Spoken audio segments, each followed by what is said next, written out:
Now, as I am sure many people will recall, during a line of questioning in Judge Jackson's confirmation hearing, I asked her a very simple question.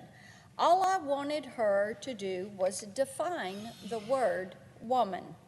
She told me she couldn't answer the question because she wasn't a biologist.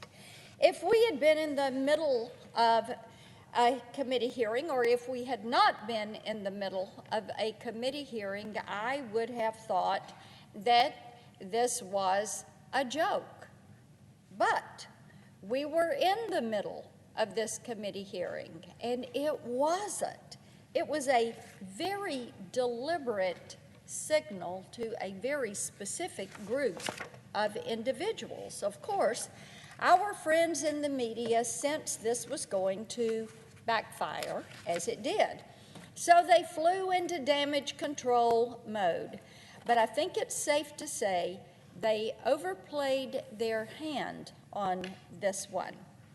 According to this particular outlet, science says there's no simple answer to what a woman is.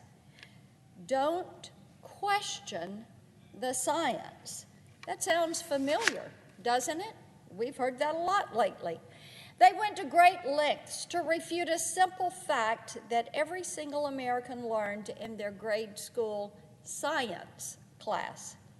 Judge Jackson's answer and the media's panicked defense of it were both completely divorced from reality. I have spoken at length about how Judge Jackson's total lack of a judicial philosophy causes these kinds of problems. But my Democratic colleagues and their activist friends still seem to be under the impression it's unreasonable to ask a Supreme Court nominee about her approach to interpreting the law. This makes no sense. Without that philosophy, without that basic standard, you cannot achieve stability or predictability, which are two things Judge Jackson repeatedly told us are important for a functioning judicial system. I have serious questions about the nominee's refusal to engage us on this question. But what worries me even more is her refusal to acknowledge that when it comes to law, not everything can or should be up for debate because political activists demand it.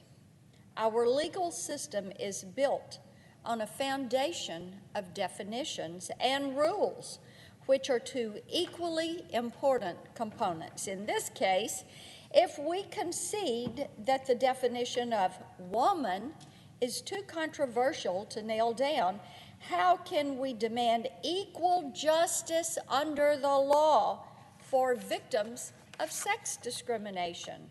Furthermore, how could the Supreme Court determine standing for any case regarding a gender-based rule?